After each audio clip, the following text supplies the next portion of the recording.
Jadi teman-teman, hari ini kita bahas topik yang Adrian so tahu. Dia pikir dia belum punya anak, dia lebih tahu dari gua. Dia bilang gini, dia mau gue di WhatsApp gua. Bud, kita bahas topik hari ini. Topik apa? Gua tanya. Terus Adrian bilang, iya topik ini aja Bud. Topik menangani anak kalau jatuh. Gua bilang, belum punya anak, terus belum pernah ngerasain rasa gendong anak. Sok tahu bahas topik anak jatuh. Jadi teman-teman, yang episode kali ini benar, kalian gak usah dengerin. Karena nggak tentu bener ini. Dia mau doang deh ini. Ayo bahas, mau tahu gue ini. Bud. Sorry ya, nggak perlu punya anak untuk bisa pengalamannya itu. Yang penting gue punya pengalaman. Seperti ini.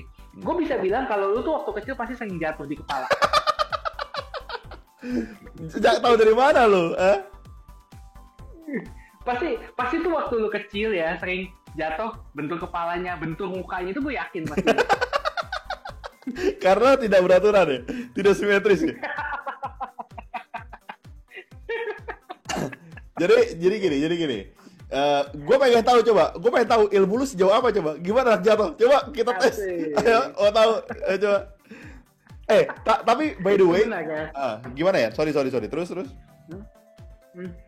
Sebenarnya, Bud, kalau misalnya prinsip penanganan benturan di kepala, ini kita bisa gini ya. Kita bicara konsepnya itu kalau cuma jatuh biasa, kayak anak lagi belajar jalan, terus tiba-tiba dia kesandung, jatuh, kan wajar ya. Biasanya sih kalau terkenanya cuma di tangan dan kaki, nggak terlalu bermasalah, benar nggak, Bud? Karena kalau misalnya ada masalah banget, pasti orang tua udah sadar lah gitu. Yeah. Ada sesuatu yang berbeda.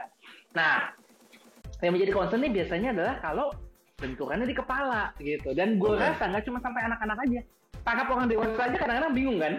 Iya. Kapan sih mesti dibawa ke dokter, kapan sih enggak gitu. Iya. Nah, gini Bud, jadi basicnya sebenarnya bedanya antara anak-anak atau bayi dengan dewasa itu adalah komunikasi. Oke. Karena anak-anak belum bisa ngomong kan kalau dia jatuh gitu kan? Itu dia. Dan anak-anak tuh nggak bisa mengekspresikan apa yang dirasakan. Gitu. Oke. Jadi konsep utama dari tenaga medis adalah gini, Bud. Kalau misalnya ada benturan di kepala, kita curiganya apakah ada patah, ya, retak pada tulang tengkoraknya, ada perdarahan, ada pembuluh darah pecah di kepalanya. Dan semua itu biasanya bisa dirasakan secara klinis oleh si pasien. Contohnya, misalnya rasa mual dan rasanya nggak berhenti, muntah-muntah, proyektilnya muntahnya tuh nyembur gitu, Bud. Terus rasa sakit kepala yang terus-terusan, dan itu semua tuh kan bisa dibilang sama orang dewasa gitu. Nah, ini yang susah dikomunikasikan pada bayi dan anak, makanya tanda-tanda itulah yang menjadi perhatian kita. Stop bentar. Ian, gue penasaran. Waktu itu jawaban lu persis sama kayak dokter anak, ternyata lu ada isinya juga. Gue pikir lu gak ada isinya kan, gue gak nyangka. Oh, ternyata dia bisa dipercaya juga gitu. Jadi ada isi gue lemak. Jadi gue pernah tanya sama dokter anak. Waktu itu kita mau liburan, Aitan setahun waktu itu. Terus kita tanya pertanyaan pertama kali, kita tanya gini, Dok, kalau enggak lah, belum setahun lah, waktu itu berapa bulan, 6 bulan kali, 8 bulan gitu. Udah mulai guling-guling kan. Dok, kalau anak salah satu tandanya sering kena benturan di kepala itu kadang-kadang ingatannya juga aja sama gitu. Padahal anaknya aja belum lama, 1 tahun ya, jadi itu udah lupa gitu loh. Lo mengganggu konsentrasi gue. Enggak, gue tanya dokter anak. Lo bilang, Dok, kalau misalnya anak jatuh, saya harus gimana bagi orang tua? Kan udah mulai, kan kalau kita tidur gitu kan, kalau punya anak dipannya dikeluarin, jadi kasurnya rendah gitu kan, semua dibikin kalau jatuh nggak bahaya. Nah terus si dokter bilang, yang pertama dicek anaknya muntah atau enggak. Nah, gue tanya sama lu, kenapa sih muntah jadi indikasi utama kalau anak jatuh? Bud, sebelum gue jawab pertanyaan, gue mau nanya dulu, Bud. Lu bilang kan dipannya dibikin rendah nih, biar dipannya dikeluarin, biar langsung spring bednya aja. Nah, pertanyaan gue kenapa nggak dikasih pembatas aja gitu loh? Jadi lo mau bikin tinggi kan nggak masalah. Gini loh, anak gue itu kayak gue pinternya. Jadi dia bisa merangkak keluar, udah ada gue pembatasnya, nggak ngefek ding. Dia nyempil masuk di situ dia, terus dia nangis kalau dia kejeblos di situ dia, nggak bisa. Jadi akhirnya kita membatasi banyak biar dia jatuh nggak sakit gitu, karena suka nyangkut dia. Gila, miripnya sama bapaknya. Gimana? Oke. Nah, Bud, lu kan pasti lu sering nonton sinetron deh, Bud. Ya. Kalau misalnya gua aja dari kecil aja, istilah gegar otak itu baru tahu dari sinetron, bukan dari pendidikan. Benar. Ya. Nah, kan tadi gua udah bilang, yang kita khawatirkan pada saat terkena benturan di kepala itu sebenarnya adalah itu tadi ya, ada tulang tengkorak yang retak. Kalau cuma sekedar retak tapi posisinya bagus nggak apa-apa. Kita diemin aja juga mungkin dia akan membaik lagi dengan sendirinya. Yeah. Yang kita takutin, Bud, retak dan dia menusuk ke bawah. Oke. Gitu ya. Itu bisa menciderai otak, bisa cedera pembuluh darah, akhirnya pembuluh darah pecah jadi perdarahan. Oke. Nah, kalau enggak, tengkoraknya baik-baik aja nih, tapi karena benturan yang benar-benar hebat, bikin pembuluh darah di dalamnya pecah. Lagi-lagi perdarahan di kepala. Nah, kepala kita itu, Bud, lu bayangin itu sebagai tempurung kelapa, ya. Itu adalah suatu ruangan yang tertutup. Jangan tempurung kelapa. Otak lu nggak nyampe. Gue bilang kayak balon. Woi, nyampe woi. Oke, terus. Oh, nyampe ya. Lu bayangin kalau balon itu kalau misalnya kita pompa terus-terusan, pada suatu momen dia akan meletus. Enggak. Kalau pompa terus-terusan, suatu saat pompanya akan terbang. Karena gue punya balon di rumah, gue pompa, pompanya yang pergi. Balon gue tuh sekuat itu. Salah lo. Berarti lu kurang mengetahui banyak jenis-jenis balon sebenarnya. Nah, ini ya, tanda gegar otak pada masa kecil. Nah. Terus.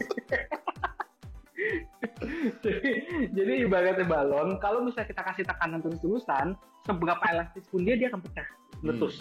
Oke. Tapi kepala kita tuh nggak elastis, Bud. Oke. Iya kan? Kepala kita tuh, yang tadi gue bilang, kayak batok kelapa, keras. Nah, kalau kita tiba-tiba ada perdarahan yang seharusnya tidak ada, di darahnya keluar. Yang kebayang nggak yang terjadi apa? Otak kita akan tertekan dengan perdarahan yang keluar terus-terusan. Akhirnya otaknya jadi terjadi pergeseran dan itulah sesuatu yang fatal. Nah, pada saat kepala kita itu berdarah, berarti kan volume yang ada di kepala kita kan bertambah. Yang tadi cuma ada otak sama pelindungnya, sekarang udah ada darah juga yang keluar. Jadi ada peningkatan di dalam kepala kita. Itulah yang menyebabkan rasa mual dan sakit kepala itu. Gitu. I see. Dan kadang-kadang ya Bud, orang itu nggak nyadar. Jadi nggak ada rasa mual tiba-tiba, atau begitu dia sadar kena benturan kepala dia langsung muntah. Muntahnya itu yang tadi gue bilang projektil. Artinya muntah itu nyembur gitu. Berarti kemungkinan ada sesuatu nih di kepalanya. Oh, kalau dia muntahnya nyembur, jadi gini, jedot terus nyembur gitu ya. Berarti something wrong. Enggak, kalau itu lu deskripsi pistol air, Bu. Enggak beda. Wah, ya udah loh. Maksud gue, enggak langsung, enggak kejadian enggak mesti langsung gitu. Enggak mesti setelah kena benturan langsung muntah gitu. Itu kayak pistol air pok gitu, bukan. Nah, kalau ini jadi begitu kena benturan, bisa aja kejadiannya mungkin sejam kemudian, 2 jam kemudian, 3 jam kemudian, sakit kepala yang mengganggu, terus tiba-tiba dia begitu yang muntahnya keluarnya adalah nyembur, gitu maksudnya. I see, oke. Kalau gitu berarti something wrong ya, maksudnya terjadi kesalahan dengan otaknya ya. Terus yang gue mau nanya, kita kalau jatuh itu benturan belakang yang bahaya. Maksud gue kan bisa jatuh tuh kepalanya kena pembatas lah, something kalau anak-anak gitu ya. Maksud gue, apakah kalau depan tuh nggak bahaya tuh belakang itu signifikan banget, atau sebenarnya semuanya nggak boleh gitu? Yes, misalnya gue bilang kalau jatuhnya di depan sih nggak masalah sih buat dia. Gimana gue jatuh gitu? Bukan, nggak, paling tidak kita tahu tingkat stres kita tuh kita bisa manage gitu loh. Lu gimana sih? Sebenarnya sih hampir sama buat posisinya, karena kan itu semua kan pokoknya intinya adalah masuk sebagai tulang tengkorak dengan tingkat kekerasan yang sama. Artinya nggak ada soft spot gitu, nggak ada bagian yang lebih lunak, lebih gampang kena benturan, lebih parah derajatnya itu gitu. Jadi kita biasanya jarang memperhatikan area mana, tapi kita harus periksa benturannya di mana. Apakah ada deformitas? Deformitas itu maksudnya ini loh, perubahan bentuk kepala. Nah, biasanya kan kalau pada anak-anak itu kalau kena benturan langsung memar, ya nggak? Benjol gede banget. Nah, kalau misalnya benjol itu benar-benar gede banget, kita mesti curiga, takut. Benjol itu sebenarnya ada pembuluh darah buat yang pecah, tapi dia pecahnya di luar. jadi aman. Nah, cuman takutnya pada saat di bawah benjolan itu ternyata ada retak, kita kan nggak tahu, karena kita nggak bisa kepegang. Nah, benjolan benar-benar gede itu juga salah satu indikasi untuk pemeriksaan lebih lanjut pada anak. I see. Berarti lu nyari duit ya, rumah sakit lu nyari duit kalau ada benjol, berarti lu dikit-dikit ke dokter. Maksudnya orang biasa dong ya, jatuh benjol mah biasa, masa dikit-dikit mesti ronsen, nggak gitu banget dong cari duit mah, maksud gua. Nggak santai dong, maksud gua cari duit. Keterlaluan lo, jatuh benjol dikit, ronsen lu parah banget lo maksud gua. Masalahnya kalau nggak dironsen jadi kayak lu nanti. Nah, ya pernah ketemu kasus nggak, maksud gua gini. Jatuh pada anak, orang tuanya nggak sadar, tiba-tiba tuh dia remaja bermasalah gitu. Pernah ketemu nggak yang orang tuanya nggak sadar gitu ya, tiba-tiba kejadian something wrong ketika dia beranjak dewasa gitu atau remaja gitu? Kalau sampai remaja sih enggak ya, Bud ya. Maksudnya biasanya kalau kejadian terjadi sesuatu karena akibat jatuh itu terjadi dalam hitungan jam. Mungkin bisa hitungan hari, mungkin bisa. Tapi itu udah paling lama gitu. Hitungan minggu aja kayaknya udah jarang. Karena tadi gue bilang, masalahnya apa? Apakah tulangnya retak? Begitu tulangnya retak, pasti kan pada saat dipegang itu terasa bunyi. Jadi pernah ada bunyi krek gitu loh. Tahu kan? Jadi lu bisa merampok bahwa ada namanya krepitasi. Jadi kayak ada krek gitu. Jangan lu tekan-tekan bener-bener, tapi lu pegang dikit aja tuh rasanya tulangnya tuh udah nggak utuh gitu. Nah, atau yang kedua ya itu tadi ada pendarahan. Nah, pendarahan itu kan terjadi dalam hitungan jam. Kalau dia merembes sedikit ya hitungan hari lah katakan. Itu nggak bisa sampai kita pertahanan tahunan gitu. I see. Nah, untuk orang-orang kayak lu yang otaknya nggak terlalu ada isinya, kalau dia jatuh kebentur nggak apa-apa. Maksud gua kan kita begini nih, kan ada isinya full. Kan dia kalau kebentur kan benjol terus dia nanti kan lebih besar gitu. Nah, kalau untuk orang-orang tertentu kayak lu yang nggak terlalu ada isinya, bisa segini nih. Kalau benjol kan ya nggak apa-apa, belum kena gitu. Itu nggak masalah ya. Kita bisa tahu dari mana seorang yang nggak ada isinya tuh dari mana otaknya gitu. Mungkin periode amannya lebih banyak ya, karena otaknya kecil kan maksud lo kan? Iya kan? Karena otaknya segini. Kalau benjol masih aman. Masih aman kan? Masih ada rongga dia. I see. Iya dong, logis dong sebenarnya. Bagaimana? Tapi ada beberapa poin penting juga mesti gue sampaikan. Nah, jadi tadi kan ya, para orang tua nih, super parent kan semua udah tahu nih, kalau misalnya pada anak dia mulai cenderung lemes, ya, cenderung rewel. Anak yang tadinya antang-antang aja jadinya bawanya rewel terus. Nah itu bisa jadi mungkin dia merasa nyaman, bisa jadi kepalanya mungkin sakit karena adanya peningkatan tekanan peningkatan tekanan di kepalanya, ya, muntah-muntah. Atau anaknya cenderung malah nggak aktif, tidur terus setelah kejadian. Ya, atau malah ya lebih parah, amit-amit ya, tapi misalnya malah masuk ke kondisi koma, wah itu udah mesti wajib banget untuk dibawa. Oh iya, oke, I see. Terus yang kedua, kalau ada luka terbuka, nah ini problemnya berbeda Bud dengan peningkatan tekanan kepala yang tadi gue sebutin. Kalau luka terbuka, kalau misalnya nggak ditangani dengan baik, takutnya itu menjadi pintu masuk kuman yang akhirnya menjadi infeksi. Gitu. Dan biasanya sih kalau pada luka terbuka kan kita khawatirnya berarti kemungkinan benturannya itu terkena sesuatu yang agak tajam, benar nggak? Iya. Takutnya di bawah luka terbuka itu pada saat diperiksa ternyata ada trauma pada tengkoraknya. Artinya tengkoraknya bisa patah, bisa pecah karena dia terkena sisi yang tajam. Nah itu juga menjadi salah satu yang diwaspadain pada anak dan bayi. Oke, got it. Nah, Yan, berarti kalau gitu pertanyaannya sekarang adalah gini. Kalau misalnya seseorang anak terkena jatuh gitu ya, mereka harus langsung bawa ke dokter kah atau mereka bisa observasi sendiri? Kalau mereka mau observasi sendiri, mereka harus ngapain gitu? Kalau anaknya jatuh nih, mereka harus gimana sebagai orang tua? Nah, pertolongan pertama adalah kita pastikan dulu kondisi anaknya itu seperti apa. Nah, itu. Jadi kalau misalnya trauma setelah dia terkena benturan, setelah dia jatuh, amit-amit, tapi ternyata anaknya nggak sadar, ya kita bangunin, kita kasih rangsangan yang kuat dan biasa kasih bebauan gitu. Nah kemudian kalau misalnya anaknya sudah bangun, sudah sadar, kita lihat dulu kondisi anaknya itu bagaimana. Apakah dia, yang tadi gue bilang, apakah dia aktif, apakah malah rewel, apakah malah dia jadi cenderung nggak aktif, apakah ada muntah-muntah. kondisi pada saat jatuhnya mungkin kalau para orang tua pasti bisa lah ya, dipegang pelan-pelan aja untuk melihat ini ada nggak sesuatu yang salah, ada sesuatu yang aneh nih pada kepalanya. Nah, kalau dari semua tanda yang gue sebutin itu ada salah satunya aja, itu bawa ke dokter. Oke, Gitu. paham. Nah, kalau penanganan selanjutnya di dokter apa? Nah, dokter itu biasanya akan melakukan pemeriksaan sama proses yang tadi gue bilang. Jadi diulang lagi pemeriksaan si orang tuanya. Tapi dengan pertimbangan itu kan sudah, kalau dibawa ke dokter kan ya mungkin udah 1 jam lewat ya setelah traumanya. Terus udah gitu pemeriksaan dokter kan kadang-kadang mungkin lebih, yang berpengalaman kan lebih baik ya daripada orang tuanya untuk dicek ulang. Nah, dokternya kadang-kadang kalau misalnya dia tidak yakin, dia akan menganjurkan pemeriksaan tambahan. Biasanya yang jadi utama itu adalah pemeriksaan CT scan. Gitu.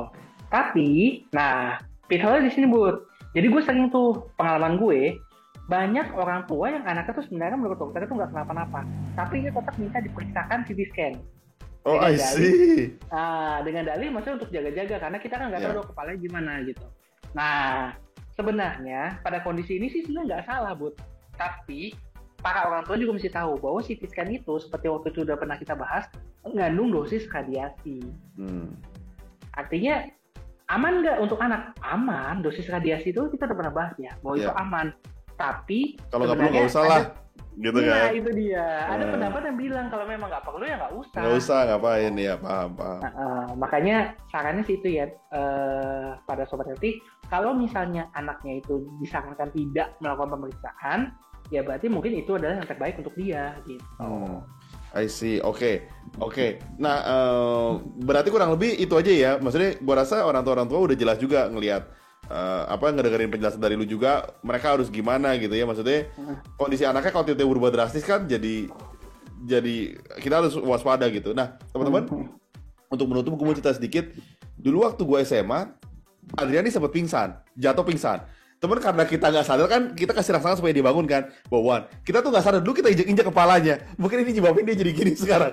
Kita salah waktu itu. Jadi sorry dulu, Adrian tuh pendiam gitu kan waktu SMA. Tiba-tiba setelah kita injek kepalanya, dia jadi berubah, jadi aktif.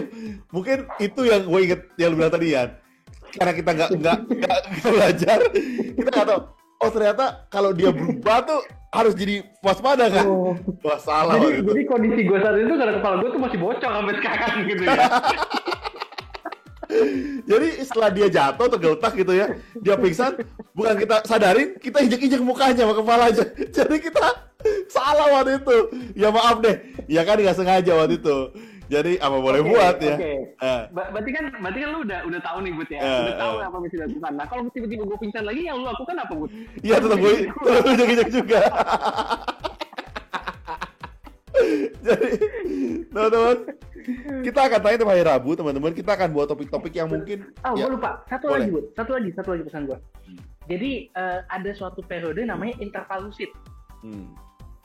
Interval lucid. Jadi, ini adalah suatu kondisi di mana seseorang, bisa anak, bayi, dewasa, yang manapun, itu kesana baik-baik aja setelah kena trauma kepala. Oke, I see. Oke. Tapi setelah beberapa jam, mungkin bisa hitungan hari yang tadi gue bilang, kondisinya makin menurun. I see.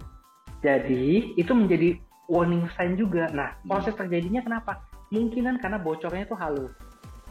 Jadi, perdarahannya tetap ada, tapi dia nggak langsung mendesak otak sampai menimbulkan gejala. Dia keluarnya dikit aja. Misalnya katakanlah tetesan, jadi netes, sehingga perlu waktu untuk mengisi kepalanya, ningkatin tekanan di dalam kepalanya, sehingga baru timbul gejalanya. Nah, ini juga nih yang menjadi perhatian. Jadi pernah kasusnya itu adalah anak itu jatuh di sekolah. Anaknya jatuh di sekolah, orang tuanya nggak dikasih tahu. Pas pulang anaknya baik-baik aja, iya dong, nggak ada masalah. Tapi makin lama makin sore, kok anaknya jadi yang tadi gue bilang, cenderung kayak ngantuk, tidur, nggak aktif, akhirnya nggak sadar. Rangsangannya jadi kurang. Dibawa ke dokter, dokternya juga bingung kan, karena nggak ada riwayat jatuh yang disebutin sebelumnya. Iya. Gitu. Orang tuanya nggak tahu gitu, karena pada saat di sekolah itu nggak diceritain. Nah, setelah digali lebih, karena pas diperiksa kok kayaknya memang mungkin ada something wrong, ada sesuatu yang salah di kepalanya, di CT scan baru ketahuan. Ternyata memang ada gambarannya kok ini seperti orang kena benturan gitu. Pas dikonfirmasi ulang di sekolah ternyata betul ada insiden itu. Gitu. Jadi jangan lupa dengan interval lupus ini. Jadi orang yang baik-baik aja setelah jatuh itu tetap harus dipantau dulu selama beberapa jam oleh orang terdekatnya. Apalagi kalau benturan kepalanya bisa kita kategorikan kencang atau ada sesuatu yang misalnya jatuhnya itu dari ketinggian yang cukup tinggi gitu. Nah itu benar-benar harus kita perhatikan tentang interval lucid ini. Gitu. Dulu salahnya waktu lu abis gue injek-injek, kita nggak ngecek sih, nggak CT scan sih. Harusnya waktu itu kita CT scan sebetulnya. Setelah dia jatuh kita injek-injek, kita biasa aja jalan. Terus kita salah, jadi aduh sorry banget. My mistake lah, teman-teman SMA biasa lah. Belum ngerti kan, ya apa boleh buat. Yaudah Yan, ada lagi tambahan? Atau orang tua gue nggak tahu sampai sekarang deh. Kalau pernah jatuh, dan injek-injek kepalanya. jadi teman-teman, kita akan tanya tiap hari Rabu. Kita akan bawa banyak topik-topik yang berupa mitos, berupa banyak hal-hal yang mungkin banyak orang yang merasa itu kebiasaan mereka sehari, padahal mereka salah sebetulnya. Jadi kita akan bahas di sini. Semoga kita bisa memberikan informasi yang benar, yang jelas, supaya kalian bisa menyebarkannya, nggak keliru lagi buat teman-teman yang lainnya. Jadi sampai situ aja.